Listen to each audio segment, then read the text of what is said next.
That's awesome. I love that. It almost feels like with everything that you said, like with everything that you do and how you can like hear or like how you can like feel it and like I mean, I love that. And it's almost like I don't even know what to say. It's just like it's a safe space for you, I guess. Yes. That's awesome. Yeah, Yes, I get that with dance, but it's a little more complicated for me. But we don't have to talk about that right now. for sure. Okay, so for this is actually the last question, so we got through this pretty Mhm. quickly. But Oh. that's okay. Okay, so throughout your various projects, what is like or what are like the main messages that you want to get across? I wanted to get across something called, well, before that main message, I also want to touch a little bit about imposter syndrome. I heard Lindy Note say talk about this briefly as well, and basically, it can be very thought-provoking. It can be a very, very complex issue, but once you're really, really concentrating on writing the poetry and playing the music, you often don't really think about much. You tend not to overthink when you're just really concentrating on writing that first draft as well. But sometimes it does come back, and sometimes it might be triggered when you probably deliver a performance that's like less than optimal, less than what you think it should be. And so I think when that does happen, I think the best thing is just to take a break. These 2 weeks I've been taking a break from poetry a little bit. I mean, I got a new one down just yesterday, but sometimes taking a break does help, and it does relate back to the break that I took 3 years from all of music. And despite that, a break from poetry is still very new for me because it's still such a new interest. But despite being such a new interest with spoken word poetry itself, poetry is actually a very old interest at the same time because back in grade seven, Oh, more than 15 years ago. I had a really close friend in that middle school that won a competition to be published in that school board publication in Toronto. And so I got really inspired and started writing some poetry. And in ninth grade, uh, I also won to be published as well in a different competition. So that was really great. But then for some reason, I just stopped writing because high school was just too busy and auditioning for university became too busy. And so I didn't write poetry at all until November last year. So that was another very long break.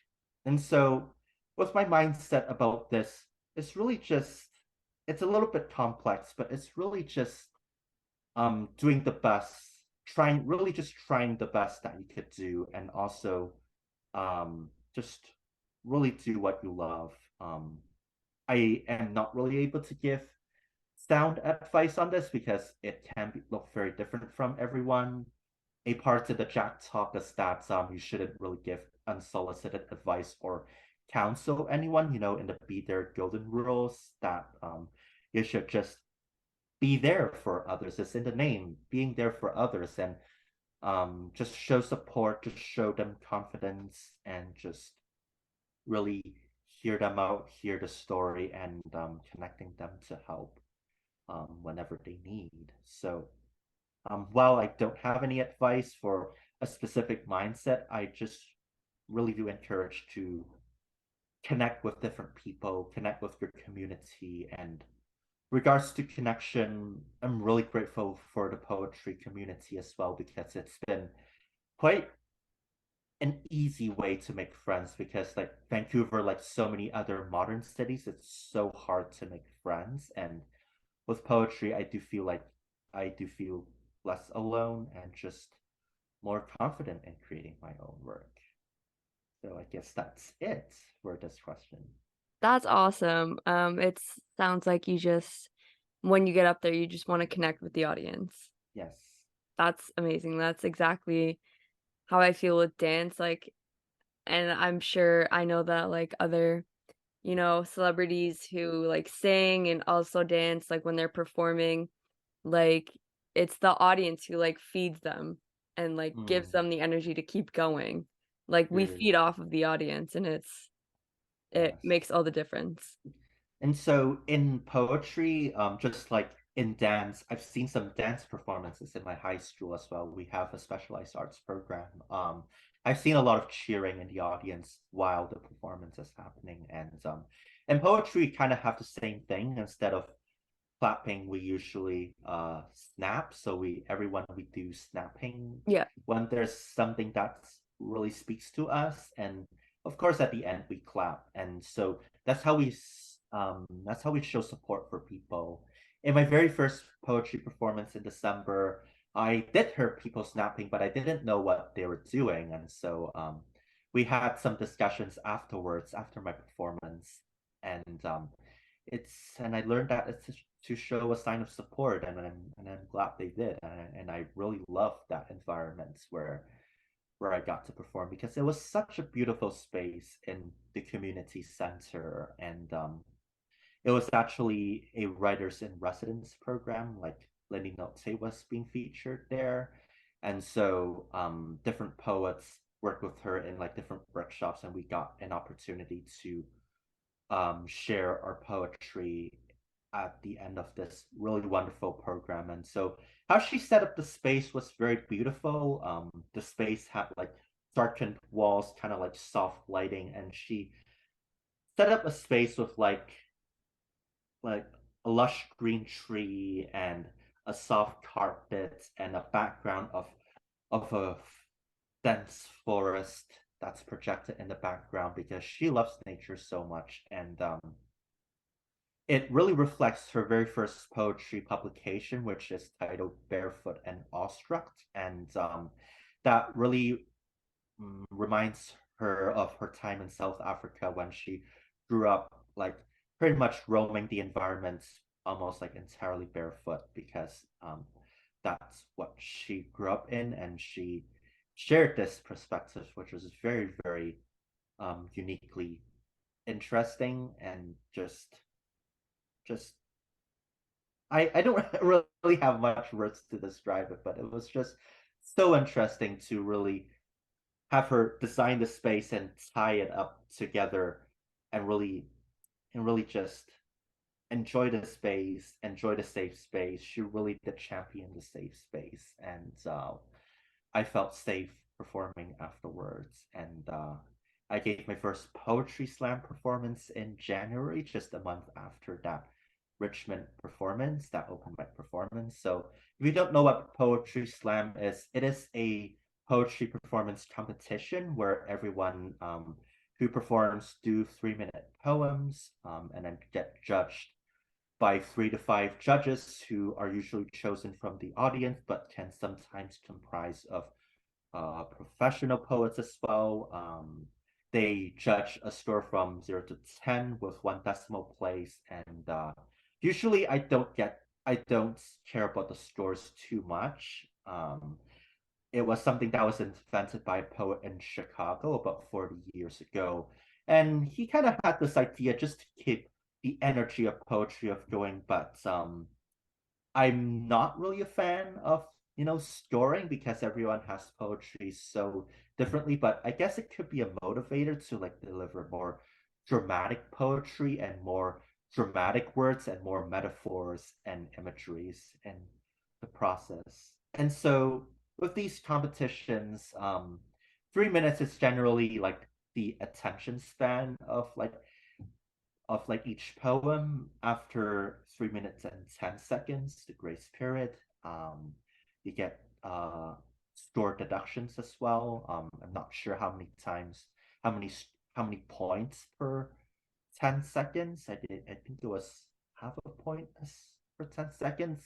I have to look it up again, but it's just to encourage you to like keep within the time frame. But so far it's been a really great experience with the Vancouver Poetry Slam and associated events like the Versus Festival of Words. Actually, the Versus Festival of Words, one of the professional poets who came in to do workshops, his name is Rondell at J, and he actually was the speaker of the 2022 National Jack Summit. So it was really cool to see him again and see yet another connection between Jack.org and the poetry community, besides my connection between Jack.org and the poetry community as well. So it was a very cool connection to make again.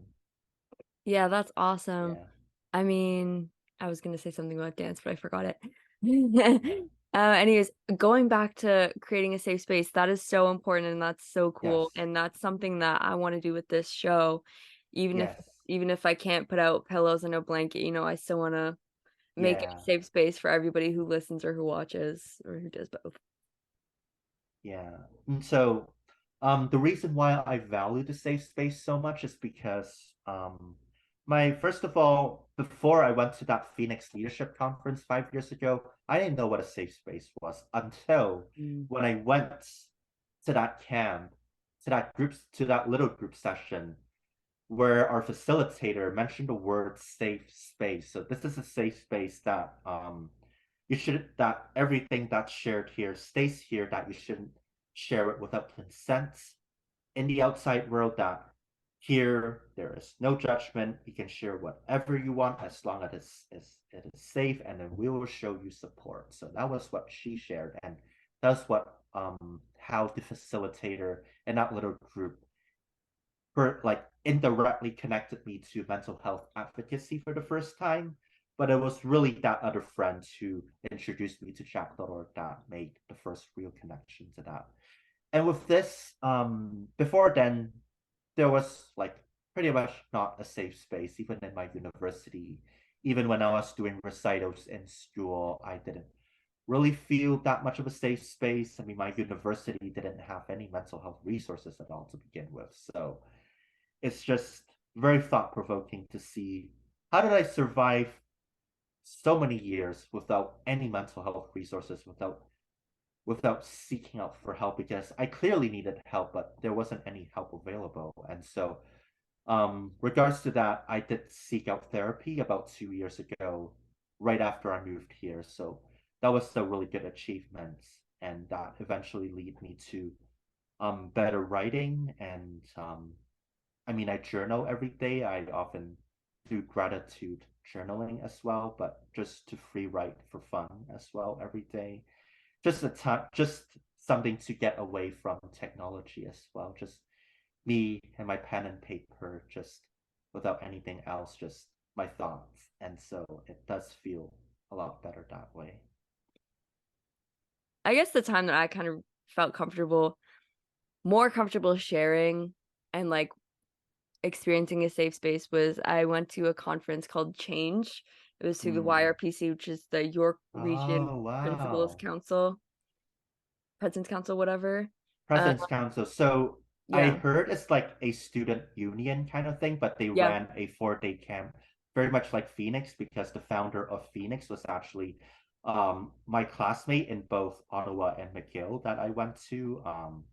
And she went to this YRPC conference, and because the York district school board faced budget cuts, unfortunately, that program got cut as well. And so she founded this program to make up for the loss of that. Well, those are all the questions that I had for you. Yeah, it was so great to see you. And before we end, I'd love to share a little bit of my poetry as well. Oh Maybe yeah. just a little excerpt as well. This one I kind of done it very like I haven't shared this one very often, but it's just a little introduction to myself. Here it is. Hello, it's nice to see you all here. My name is Herbert. My pronouns are they, them, and I'm proud to be queer and non-binary. People often call me Herb as in the plants, or my full given name as a whole, but actually I don't mind because who I am is whole, and a name doesn't define a person's worth. I see myself as a modern polymath, ever since a high schooler called me a walking encyclopedia. I'm a classically trained pianist, spoken word poet, and a photographer and a mental health advocate as well. I used to have stage fright and also intense social anxiety. Like so many people these days, I've gone through addiction with technology and the resultant social isolation. Scared to witness new experiences and afraid to show myself maskless.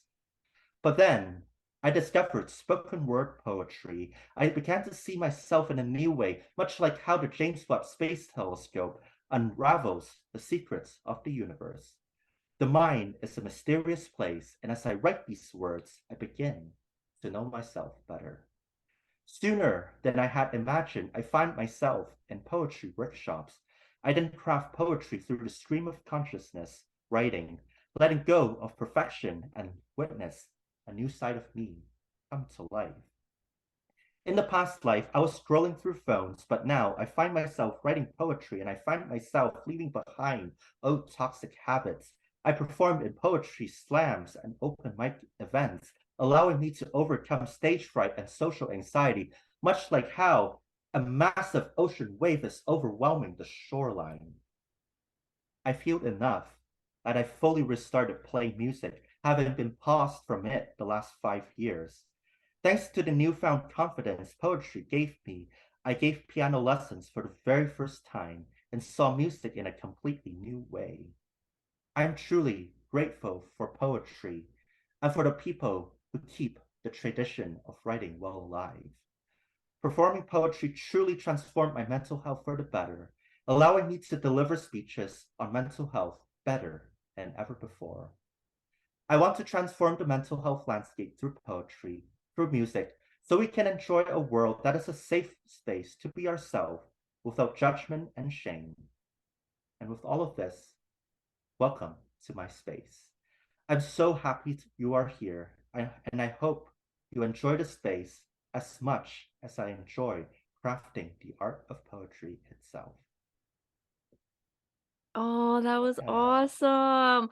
Oh, I'm so glad I got to see it. I see all the pictures, but I never actually got to see you thanks. perform. That was Thanks. awesome. Thank you so much. Absolutely. Well, it's so great to see you. I hope to see you in real life, maybe sometime soon, maybe when I do make another visit to the East Coast, like Peterborough, for instance. And I'll be there. That's yeah, I think that'll be my region for speaking because they don't have very many speakers in Peterborough. oh, that's great. Yeah. Well, have fun doing the training and speaking, and I hope you will rock it. You'll do it really well. Thank you so much. I hope I already see you rocking Yeah. photography, music, and poetry. And So if you do come to Vancouver as well, you could see my poetry performance every Monday in the Vancouver Poetry Slam. That is every Monday at 7 in the Community Taps and Pizza. That is on Commercial Drive, north of Commercial Broadway Station in Vancouver. Lovely little space, lots of great food, lots of great people, and hope to see you there soon. there we go. Awesome. Well, that's the show for today. Thank you so much for coming on. It was so much fun, and you're welcome on anytime. Awesome. Thanks so much.